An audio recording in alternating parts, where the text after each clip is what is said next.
Hello viewers, আপনারা দেখছেন Surajit technical tutor YouTube channel. আপনি যদি মনে করেন যে আপনার কম্পিউটারে হার্ড ডিস্ক লাগাবেন না এসএসডি লাগাবেন, সেটা কোনটা ভালো হবে, তাহলে অবশ্যই আমার এই ভিডিওটা আজকে লাস্ট পর্যন্ত দেখুন। কারণ আমি এই ভিডিওতে আপনাদেরকে জানাবো যে আপনার কম্পিউটারে হার্ড ডিস্ক লাগালে ভালো হবে নাকি এসএসডি লাগালে ভালো হবে এবং কেন ভালো হবে। অ্যাকচুয়ালি হার্ড ডিস্ক এবং এসএসডি এই দুটো জিনিস আমাদের কম্পিউটারে ব্যবহার করা হয় কোনো কিছু স্টোর করার জন্য। হার্ড ডিস্কটা অ্যাকচুয়ালি পুরোনো দিনে আমরা ব্যবহার করতাম, বর্তমান যুগে এসএসডি এসেছে। অ্যাকচুয়ালি এই এসএসডি ব্যবহার কেন করা হয়? এসএসডি হচ্ছে খুব ফাস্ট ব্যবহার করা হচ্ছে।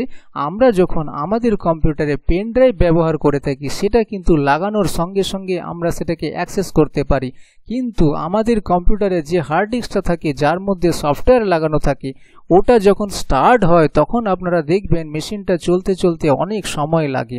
সেই জন্য আমাদের অনেকটা সময় নষ্ট হয়ে যায়। অ্যাকচুয়ালি হার্ড ডিস্কের মধ্যে এই টেকনিকে আমরা আমাদের ডাটাটাকে রিড করে থাকি। এখানে একটা রিডার থাকে, সেই রিডারটা সিডির মতো একটা ট্র্যাক ওয়াইজ আমাদের ডাটাটাকে রিড করে, তাই আমাদের অনেকটা সময় নষ্ট হয়ে যায়। কিন্তু এসএসডিতে একটা পেন ড্রাইভের সিস্টেমের মতো কাজ করা হয়, তাই এসএসডি যদি আপনার কম্পিউটারে লাগান তাহলে আপনার কম্পিউটারটা অনেক ফাস্ট চলবে।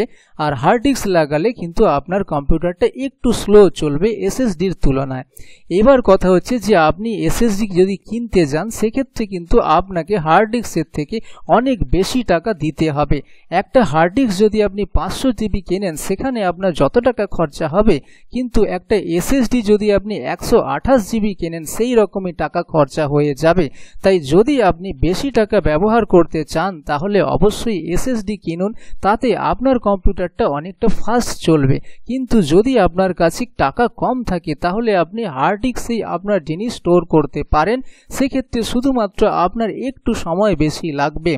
ধরুন আপনার কাছে একটা বাইক আছে, এই বাইকটা স্টার্ট করা যায়, কিন্তু যদি আপনি পায়ে ক্লিক করে স্টার্ট করেন সেক্ষেত্রে কিন্তু একটু সময় লাগে।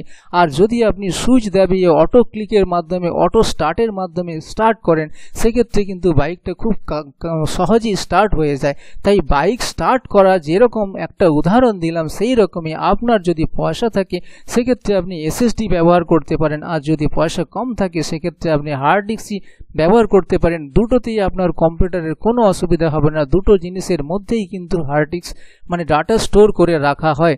যদি আপনার এই ভিডিওটা ভালো লেগে থাকে তাহলে অবশ্যই আপনি সাবস্ক্রাইব বাটনে ক্লিক করবেন এবং অল লেখাটার মধ্যে ক্লিক করবেন। সেক্ষেত্রে পরবর্তী আমার যে ভিডিওগুলো আসবে সেগুলো আপনি নোটিফিকেশান পেয়ে যাবেন।